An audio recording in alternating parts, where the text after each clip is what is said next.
We went from doing 10K in sales, 20K in sales in 2 months, so 10K a month, to probably doing like 65K in sales in the next 2 months. So really that's what it took, was like that one copy angle. And I remember we found that because there was like a news article that came out and we were like, oh man, maybe we could like kind of like newsjack this and create an ad that's based around this event that just happened and tie it into this offer. And it worked extremely well.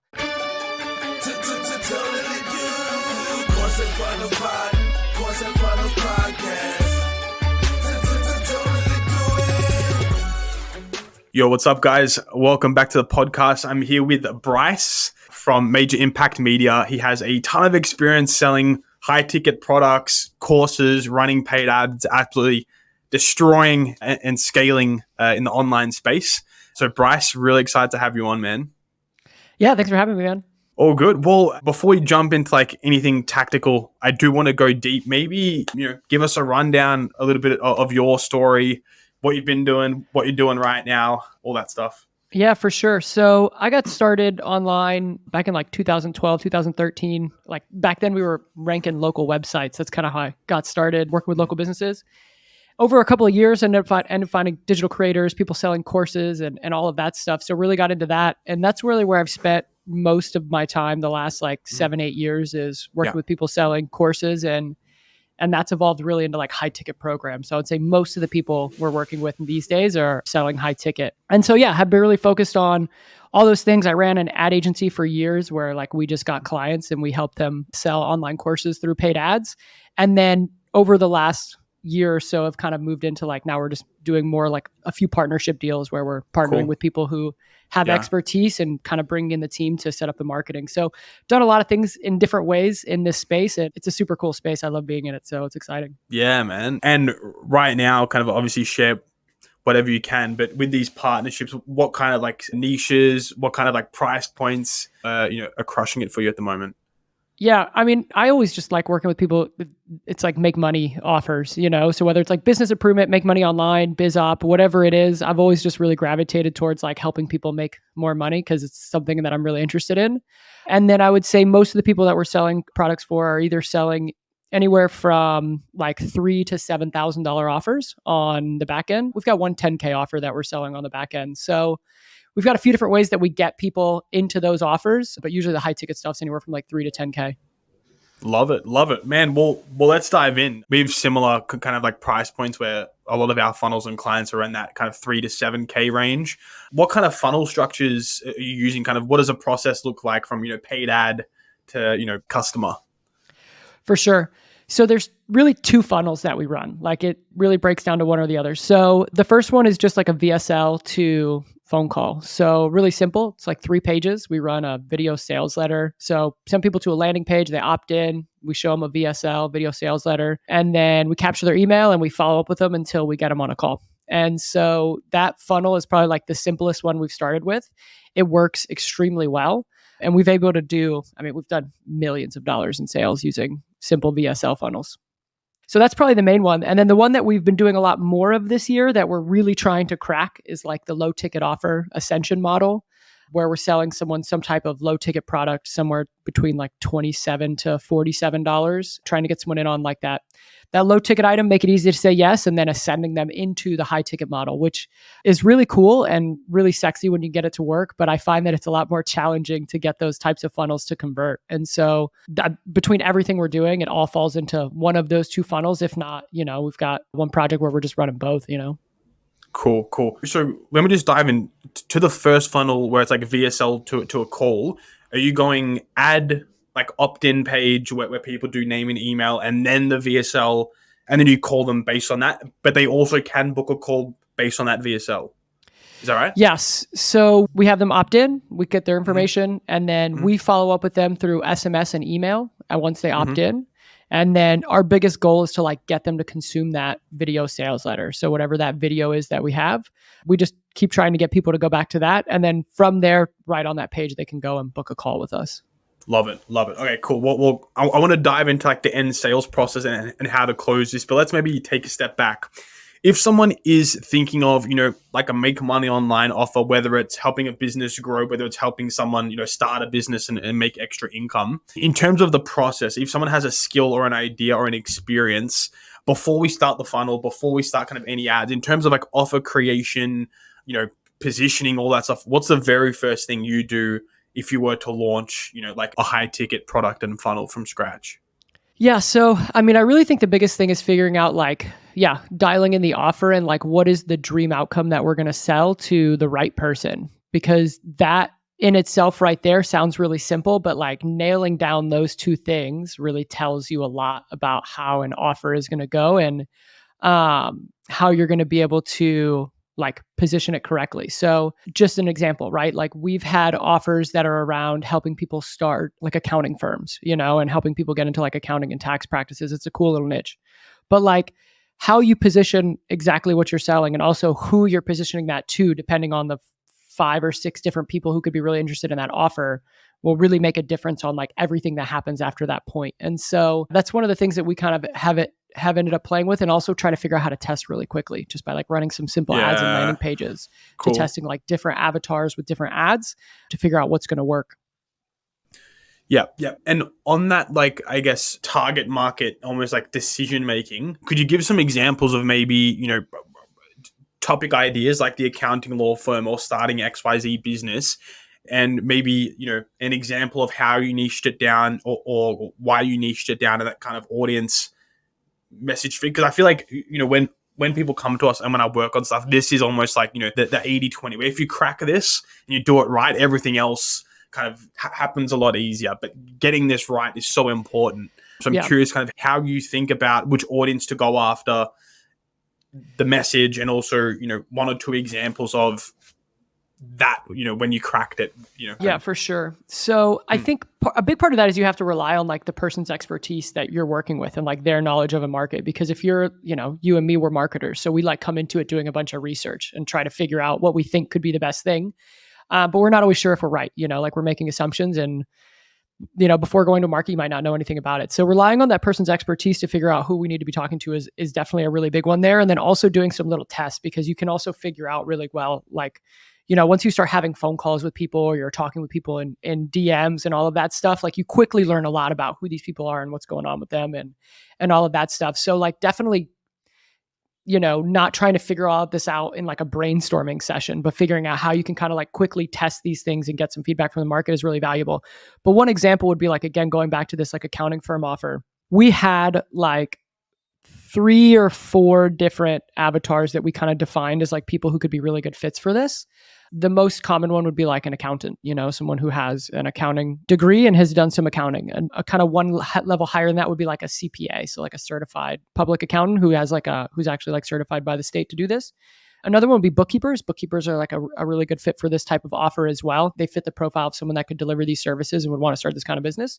And then another one would be like people who already had this type of firm, and they were just looking for like support with it. So those are like 3 people that we were talking about going into. And then like through experience and doing some tests, what we figured out was the people who had firms already weren't like super responsive to our messaging as much as we wanted them to be, because there just were a lot less of them and they weren't particularly looking for the kind of support that we were giving out. Bookkeepers responded like crazy, but they were really hard to sell because they just didn't have really like the disposable income that we were looking for to charge for this. And then people who were like accountants already ended up being the best fit. And so it's not that we don't have ads targeting all these people, but like the ones that have always done best were the ones going after accounts. And that's who we really primarily try to target with most of our messaging and our advertising. Yeah, that's super smart. And when you go to test these kind of like messaging idea hooks, whatever you call it, have you already built the product? Or because a few times we've like, well, we're doing this now. We've kind of done it before we even have a product ready to try and pre-sell it, right? Because, to try and figure it out. So I'm curious, do you already have the offer and then you test ads and then you kind of sell it and figure it out? Or do you try and pre-sell it? What does this testing kind of strategy look like? Yeah. So in that example, that was actually a company that came to us and they already had everything already set up. So we were like trying to figure out how to get them to make ads work, because they had come to us and they had a lot of traction. They were doing really well. organically with their business. They just had never been able to make ads work. And so like this was the process we went through with them to figure that out. And what it looked like was we had different ads and we had different landing pages, all basically running to a similar type of VSL. So like each landing page and ad was catered towards that avatar. And then we ran different campaigns targeting the different people. When we have done it, one thing we have started doing with some of, we just did like a low ticket offer funnel and we pre-sold that. So we just built out the whole landing page and then said like, hey, this is going to be available at this date, pre-order now. And we were trying to get an idea of like what were the conversion rates going to look like, and were we going to get enough traction with this type of funnel that we would be able to launch this thing and make it work. And we were just very transparent that this was a pre-sale and these, the product was going to be available at a future date. And with that one, we ended up getting enough traction that we were able to like launch it and take it from there. But really what we were looking for was the assumption of like, if this gets close to profitable and a pre-sale without any optimization, we're probably heading in the right direction. If this bombs, we probably shouldn't do this, and we would just refund whoever, Cool. bought, and we decided not to go that way. Yeah, I love it. And one thing I'd love your thoughts on is maybe there's some people out there who don't think they can sell a course like 3 to 7K, maybe even 10K high ticket. So obviously not every course can be sold high ticket. It depends on the market and a lot of factors. But how do you think about pricing and kind of bumping up that value stack and the value of the product to be able to justify this high ticket price point for people? I mean, again, one of the reasons I like working with like business related, make money related offers is because it's really easy to justify. It's like, hey, we can make you so much money. We've done this for other people. Now, like, here's what it costs to work with us. We can easily justify like, give us money and we'll give you more money. I've definitely seen, I had a buddy of mine who did like movement mobility stuff. He had a 10K offer too. So I think that's really on the high end. I would definitely say most of the stuff that I've seen in like, that's not in like the business make money related space are usually like 3K, maybe 5K if they're really pushing it. So there are high ticket offers out there in those different spaces. But yeah, definitely like the market's going to have a big say in it. And then also like what you're selling. But a lot of the offers that we've ran, it's like, we usually start at, what is like a reasonable price that we could get in the market. So like 3 or 5K. And then a lot of times we've bumped it up over time. So it's like, as we get more case studies, more results, we add more to the program, like these things kind of naturally evolve and grow, like people need more support. So you hire a coach. Now you're get a coach in there. So they've got a personal coach on the back end. So it's like, it really becomes easy to justify those pricing. And then if we raise the price like every 12 or 18 months and then do a big sale like that, a lot of people want to get in at the lower pricing. So it just kind of becomes a thing that can evolve itself. Definitely. After like shipping all these offers, especially in the biz op space, what commonalities do you see between like, campaigns and products that like absolutely crush and ones that flop? Like have you seen any patterns or commonalities? Yeah. So I would say the one caveat with this is like, my insight is only my own insight because and most of what we're doing is working with like lesser known brands and people that don't have big followings. So I think there's definitely a part to where like if you have a big enough brand, you can kind of justify selling anything if you've got people that already buy it. But for what we've done, a lot of it's really finding stuff that's like newly presented ideas, new opportunities, and things that are attached to like kind of like a superstructure idea, right? So there was a time when Facebook ads were really hot. No one had those, and it was a really unique thing. And so like a Facebook ad offer would do insanely well. I think if you tried to do a Facebook ad offer today and your only pitch was like, hey, I'll teach you how to run Facebook ads, probably wouldn't do as well unless you had a brand or some kind of organic following or something like that. But just starting to run paid ads to like, hey, let me teach you how to run Facebook ads, I think it would be a tougher sell these days. But the offers that are doing really well right now are like a lot of AI related offers, right? So it's like, that's kind of the big idea that's already floating out there in the market. And then people are just attaching themselves to these ideas. And so definitely like finding new and unique ways to approach something or a different way to approach something and attaching it onto something that is already very desirable in the market seems to be what works really well for a lot of these offers. And one thing I'm sure we can probably jam on this and go deep, but if someone wants to sell a course on maybe something that's a little bit more saturated or, a little bit more generic, let's say someone has a really successful Amazon store and they do Amazon in a certain way and they want to launch a course, teaching people how to do it. Or, maybe it's like a course on how to become like a freelance tradie, tradesperson, whatever you call it in over there. tradesperson, tradie. Yeah, like a Do you guys have the word tradesman. trades? Yeah. Yeah, Handyman. yeah. Yeah, okay. Whatever, right? That one sounds right. Handyman. There you go. Yeah, from the last South Park episode. That's how I remembered that. Anyway, so if I'm going in and maybe it's not something new and shiny like AI or freaking crypto or whatever it is, how can I still make it seem different and new and fresh? Because like when people come to us, it's like, oh, I want to do a course on Amazon. Yeah, but there's 100 out there and there's free stuff.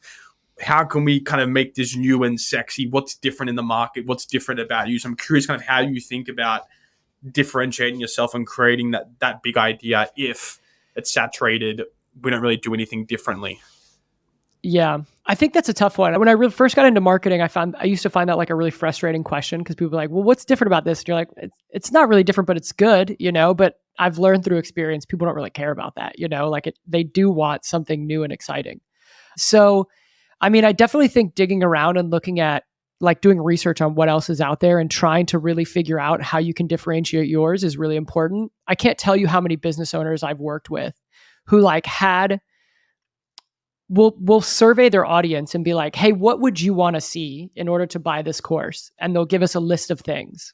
And then we go to the owner and we're like, hey, this is what your audience wants. And they're like, we actually already have 4 of those.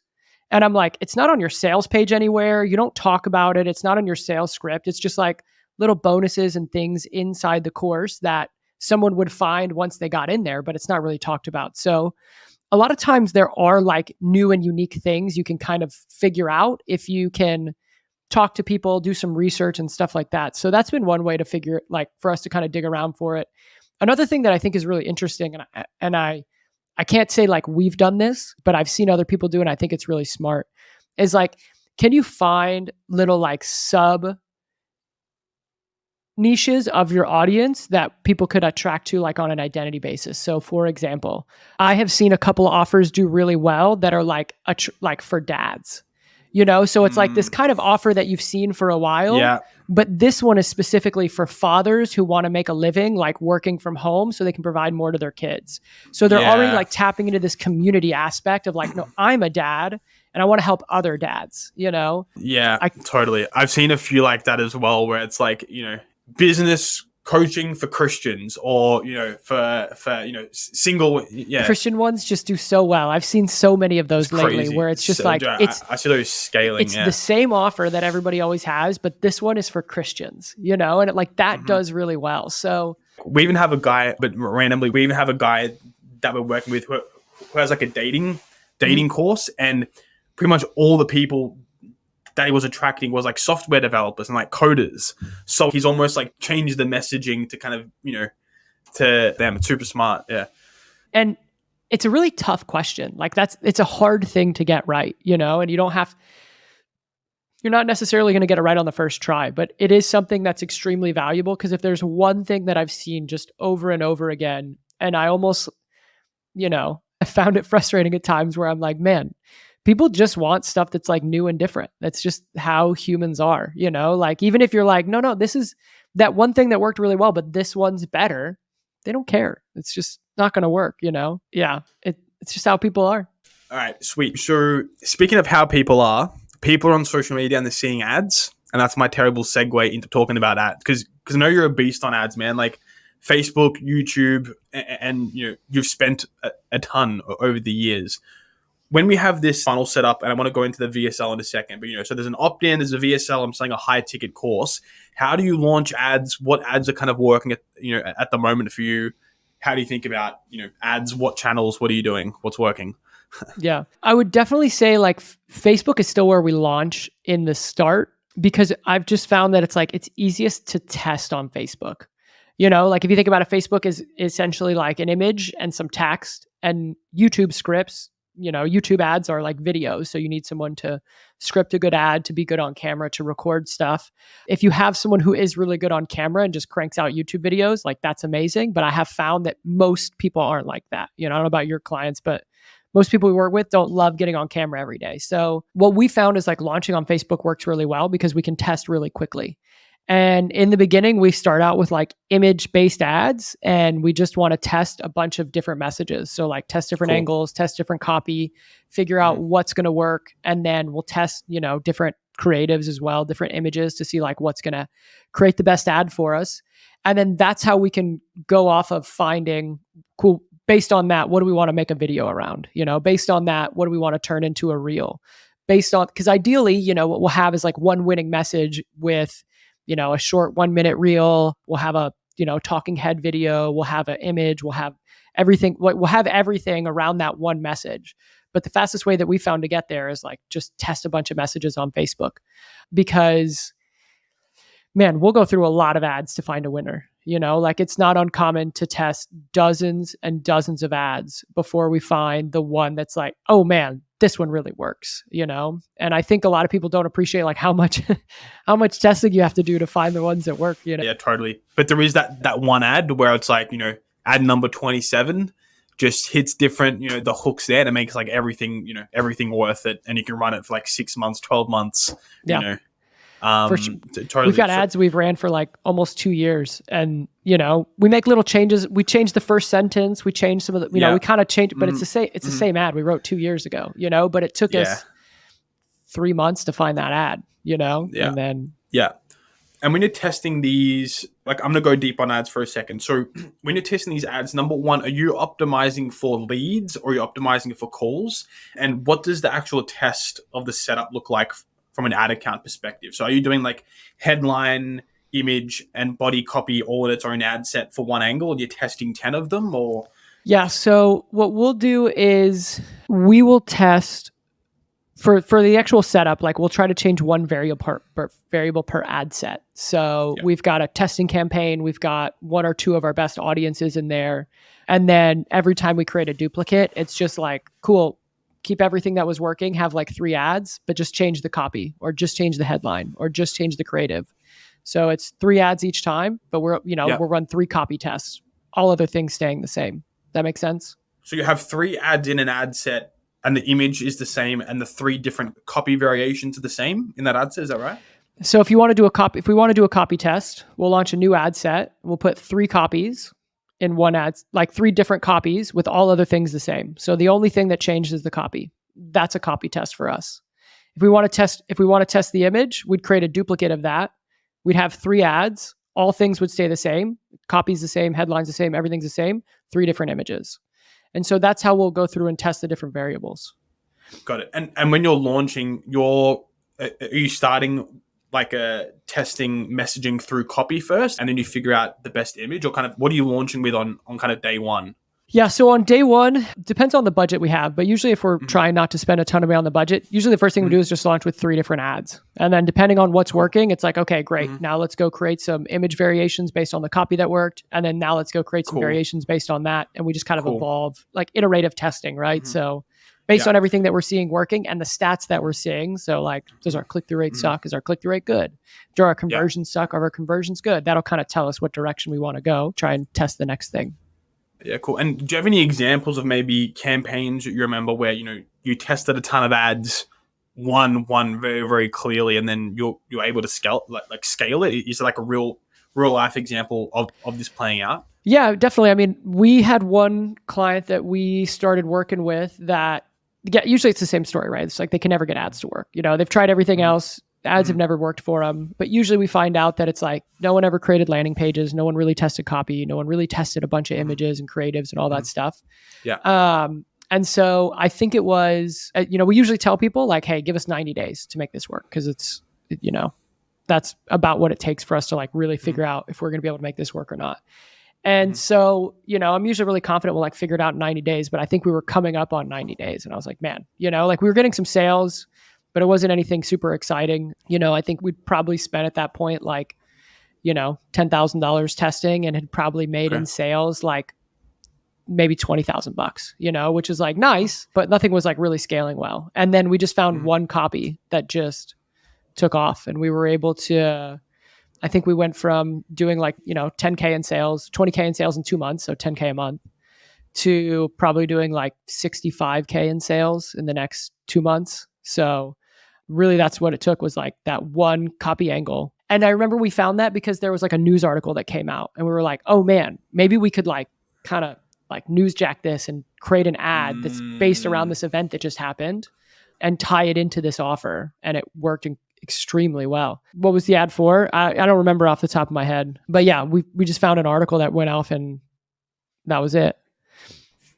nice. How do you think, like, where do you look for ad angles to test? Because I feel like stepping back, understanding the ad angle game is almost, it's like a superpower where like you can take a product, like you said, that people, ads don't work for this or ads are too expensive. And if you test 10 and you just get one winner, that is enough to, completely, you know, save your business. There's been funnels, I'm sure it's the same with you, where it's like, if we didn't find this ad, we would have been fucked. But because we did find it, we ended up doing, insane numbers for a long time. So how do you think about, testing new ads, new angles, if someone already has a funnel and they want to keep testing and get better and better ROAS? Yeah, I mean, I think you look for them everywhere. The same way you would do it if you were like looking for hooks if you're writing social media content. I think a lot of the founders that I've worked with create a lot of content because they're in the information business, so they create a lot of content for LinkedIn or Twitter or Facebook or Instagram or whatever it is. And they don't realize that like ads is kind of like taking that content. You want to sprinkle a little more like direct response action on it and then running it as an ad, like you pay to get people to see it and click on it. And so the same way you would go look for hooks and, what are you going to write this week and get people's attention is the same thing you can use for ads. So you can look at, like what else are you seeing in the market? What grabs your attention? I love there's some tools you can use that, I don't know if you've used Foreplay. It's an app that lets you swipe. Man, I just swipe stuff all the time. I mean, I've had a swipe file for years. So now it just helped me like kind of digitize it. Now I've got this nice swipe file. So if we need ad angles, I'll just go start swiping through like, cool, what are all the things that grab my attention? And how do we just take that idea and put it into this offer and see if it works? Yeah, Foreplay super smart. Can you like filter by niche? Because there's a few ad spy tools. I've tried using like ad spy, big ad spy, and they're okay, but it's like, you filter by which ads have been the most viewed, and it's like some kind of like, Bollywood ad or something. You know what I mean? Yeah. So what I like about Foreplay is it's not a tool that indexes ads. So they do have like the community library of what have other people saved. So you can kind of see that, but it's not a tool that's just trying to save all the ads because I mean, that's what most of these tools do. They're like spy tools. This one's just like a digital swipe file. So it just lets you, if you see an ad that you like, you just click save, but then you can save them to boards. You can share them with your team. It saves the ad live with the link. So you can always go back, see what was the landing page, even if, because a lot of times if someone takes an ad down, you can't see it anymore. But like you can see what was the link, where were they running it to, all of that stuff. And then you can just save them in folders, so it's like just a big digital swipe file. But what I like about that, again, it's just like, it's a thing that me and my team have curated over time of like, what are the ads that grabbed our attention? What did we really like? Nice, man. You should sell that swipe file, man. I'd pay money for it. Yeah. Nice. Cool. I love it, man. That's dope. On the topic of like competitor research, how do you go about doing competitor research? If you're about to enter a space in a certain topic, whatever it is, kind of start a finance business or, crypto investing or whatever the niche is, do you do much competitor research? What does your process look like? Because like a lot of these funnels are hidden, man. People scaling don't come up on Google sometimes, or even ads library if you don't know their page. Yeah, we do a lot of research. A lot of that research is around like customer avatars and figuring out what the customers say. So we'll do a lot of research in Facebook groups and online on Reddit, trying to look up book reviews in certain markets to see what people are saying about what they're learning and what they're reading and what they're not and all of that stuff. Finding funnels can be tough, man. Like for sure, a lot of these funnels that are doing insane numbers, you would never find them online unless you're like in a group where you can ask like, hey, does anyone know any funnels about this kind of idea that's really scaling really well? And people start dropping links like, oh yeah, this one. So I mean, the Facebook ad library can be kind of helpful. So you can kind of dig around and see what's running and what people are doing in there. But still, a lot of these people that have funnels that are scaling like don't really want you to find them. So no, exactly. That's it's I know. kind of like keeping a library of them, when you do find it. Yeah. I've tried a few Fiverr jobs trying to get someone to scrape stuff, but no luck yet. So I'll keep everyone posted if I end up making a tool Yeah, I haven't for I it. haven't found anything better than just digging, like Yeah, there is no I know. shortcut. It's That's just it. digging That's it. online. You got to find them.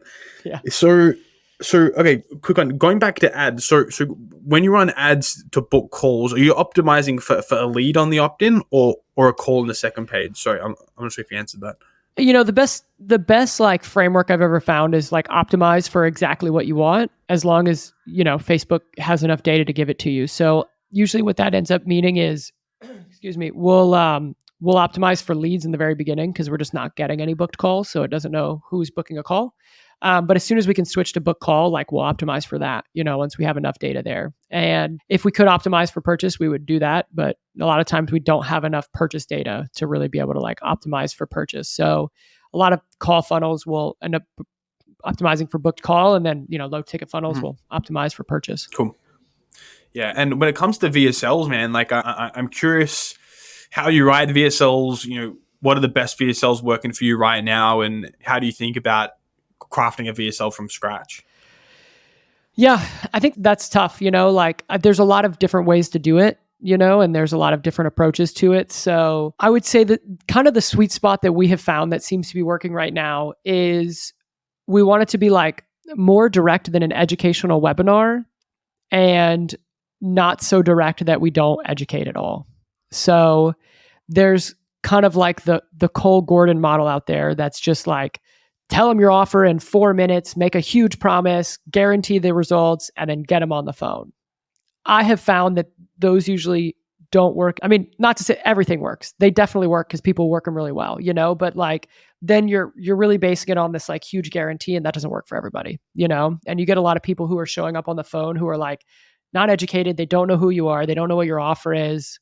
And you're just going to have to hard sell them and like guarantee some kind of insane thing. And I've seen that come to bite people back and like bite them in the ass later, where they're like making these huge guarantees that they can't deliver. And that becomes a problem in 6 months. On the flip side, I have found that when it comes to running ads in a lot of the markets that we're in, where it's more sophisticated, people have seen, like they've seen the educational webinars. They're not new to all this.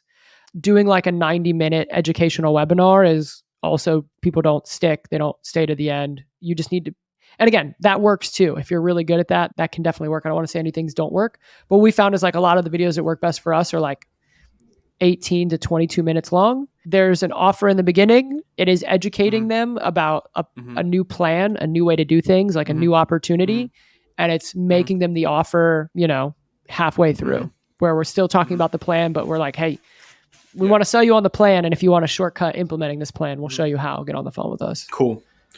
Yeah. How are you positioning the VSL from the ads? Are you being like, free training or free video? Or are you just saying...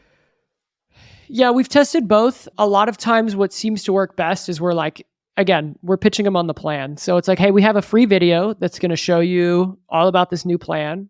And in that, video, here's 3 bullet points about what you're going to learn. And the 4th bullet point is like, and we'll show you how to shortcut this result so that, like you could get this even faster. So we're not leading with the offer. We're leading with like the opportunity and kind of selling them on this new plan. And we're hinting that like there is a pitch in the video. Yeah. All right. So I'm going to go a little bit deep into VSLs, man. So from a flow perspective, obviously every niche is different, but if someone wanted at least some direction to start writing some bullet points for their VSL, usually on these kind of 18 to 20 minute VSL flows, what does like the structure of them look like based on the, on the VSLs that are working right now? Kind of, you mentioned introduce, the big promise at the start and the product at the start and then the opportunity or whatever, but kind of, do you have some kind of, boundaries for people to play in if they're just starting out? I could tell you the one that I put together most recently is like, it presents the opportunity and tells them there's a new way to do things. We stack a lot of social proof in the beginning. Here's all the people that we've done this for before. We're going to break this into 4 parts. And then we walk them through the 4 parts. And in the 4 parts, we're like talking about the 4 parts kind of correspond with like things that we sell in the program. Yeah. So, like here's the 4 parts of how you could implement this new plan. And now like once you have this plan, this is the outcome you could get. Now let me show you how you could do this like quicker, better, faster, and then that's where we pitch them on the call and the offer. Yeah. Okay. And those teaching points that you're taking out of the program, how do you think about which ones to take out? What's the goal of taking them out? Kind of how much do you teach? How much is kind of showing, telling, not giving away too much, etc.? Yeah, it's really kind of like the overall frame. Most of these programs have like modules about what's required. So it's, what are those modules, those like big overarching things that they need to get through in order to be able to complete the program, and then breaking those down into like, why do you need this? And like, what's the high level overview, and what about this might be different than what you've seen before, because if something's the exact same as they've seen before, they could lose interest. But if it's like, hey, we're going to show you how to get clients, and like this is how we do it, that no one else is doing it right now, like definitely, high level. Yeah, I think what you said last there was super interesting as well, where it's like that education and kind of like demonstration piece on the VSL acts as like a huge differentiator, right? If someone's tried an Amazon store before, or real estate investing, but it didn't work, in that VSL through the education, it's like, most people go after these big expensive properties, but I don't do that. I find properties this way. And then everybody's like, like this may actually work this time. Yeah. So I think that differentiation piece is huge, and people can forget that. Now, in terms of building a VSL, if people have this flow, they're like, okay, I got my offer, 3K, 7K option, sick. The VSL flow intro, I'm teaching stuff. I'm adding social proof in a CTA.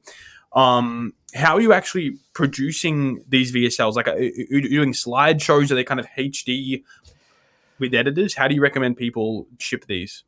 Whatever works for you, to be honest. Like, I think that's fine. We're definitely running slideshows with little dudes in the corner, like a Loom video, and that's working just fine. We have some VSLs that are like better produced, where we've got someone sitting in front of a camera and it's got all the B-roll and stuff like that.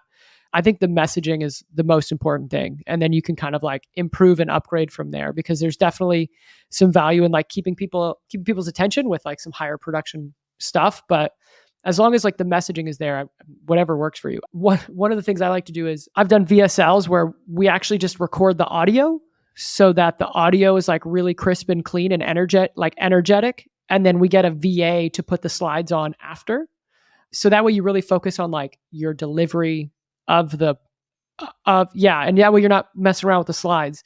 And it all depends on like where you're starting from too, because if it was me, I've got a whole camera set up here. So like if I'm going to do a VSL, I would just set it up on my camera and do a talking head, because that's easy for me. If you're used to doing slideshows because you're an educator and you present, you do all that stuff already, like do that.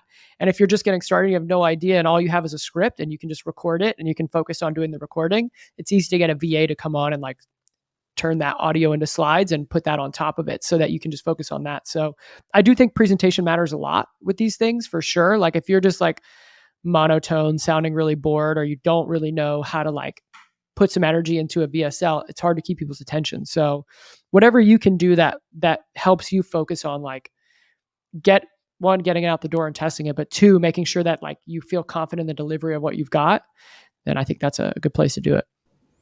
Yeah, I find that as well. I'm sure you have, where like, you've written the script word for word, and then, when the instructor or talent delivers it, it's like off, and it's very stale, and it sounds scripted and kind of way off the tone that they have in person. So it's so hard to kind of write for them.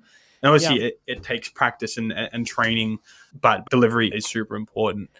Now, when we're running ads to these funnels, I'm curious, man, if there's anything you want to go into as well, just kind of jump out anything that you're thinking of. But you're running Facebook ads to an opt-in, to a VSL, people are booking the call. What kind of happens after that? Like, it seems obvious, but if someone hasn't sold a high-ticket course before, or been through a funnel, what does it look like in terms of, booking, appointment setting? Is it a 2-call close? What does that kind of call flow look like if someone was to try and do it their own? For sure. So I think if you're on your own and you're trying to manage all of this, assuming you don't have a team and stuff like that, the biggest thing we try to do is get people to consume the VSL. So I think that's one of the most important things for what we figured out is if somebody books a call without having any information about what we're talking about, it's much harder to actually sell them because they're just showing up cold to a call. And so oftentimes what we will do is like all of our follow-up we mostly do email. Email is email is like the holy grail once you get your ads, people opting in. Like that's where we do a lot of conversions. We do a little bit of SMS, but email pushes most of it. We're trying to get people to consume the VSL. We've also found like if people don't consume the VSL, we try to just break it up into other pieces of content, like written content, something like that, and send them the same information.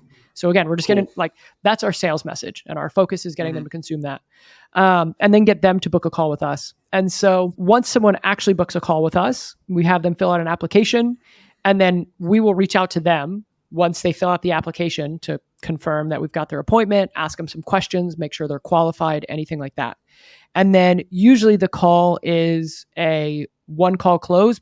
Honestly, most of the people we have don't close on the call. Like, hey, let me get your credit card right now and a close. So we try to create some kind of incentive to get them to sign up quickly. So like some kind of like fast action bonus, right? So that there's an incentive to sign up on the call or within the next 7 days. And then if not, not everybody's. I think one thing a lot of people try to do is like force high ticket sales, which is hard to do because there's a lot of timing that goes into someone making that big of a decision that you just can't control. Yeah. And so having the idea that like you're building a pipeline of people that might, I see this all the time where it's like people opt in for our stuff and they close a year later. This is just kind of the reality of high ticket sales, right? So how can we create incentives to get people to move forward now, but leave the door open so that if they're not going to close now, they still want to talk with us later, not by like, super hard selling people and then kicking them out the door, Yeah, totally. And does email play a big role in that where it's like, you collect their leads and then you just email them, give value for like 6 months and then try and get them on the phone later, or what does the email sequence look like? Yeah. So the email sequence, typically what we'll end up doing is having the first like 30 to 60 days are an automated sequence. So all of that is, getting them to go back to the VSL, sharing other important parts of that sales message. I mean, definitely driving people back to the call, trying to get people to consume our other content that we have online, because for a lot of these experts, they've been creating content online for years, right? But like this person just found them through an ad. They have no idea who this person is. So how can we get them to consume our best content, get them to consume our sales message, get them to understand who we are, what our mission is, how we can help them, all of that stuff. All of that's broken down into a email sequence that goes on for, again, like, 1 to 2 months.